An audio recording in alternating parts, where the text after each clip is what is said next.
Taksimi aka, narigi mahallagacha tashlab qo'yamiz ani. O'tiringlar. Kim bu? Kim kerak, boboy? Qizim bo'la.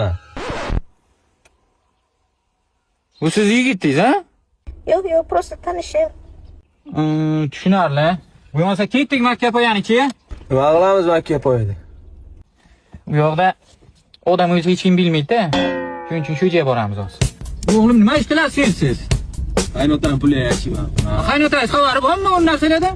Bo'lsa kerak, men qattan bilaman, men bundan so'rayman. Orzungiz bormi bu hayotda bironta? O'limizdan oldin endi bir so'rayapman-da. Orzuyim qaynotam, men shunday qilib o'tirish yelkasi. Orzungizga yetishdingiz bacham. Orzungizga yetishdingiz. Tushunmadim. Yo'q, hozir tushuntiraman. Makkapoyga boraylik hozir. Bo'tga nimaga keldik, boboy?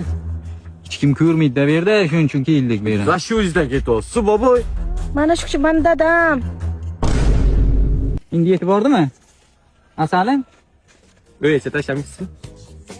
Ha, Patsan, nima bo'lyapti senga? Haqqa oyoq qo'ymoqchi eding. Hazırlaşsın da. Ana bu nuqtaga kel. Nuqtaga kel.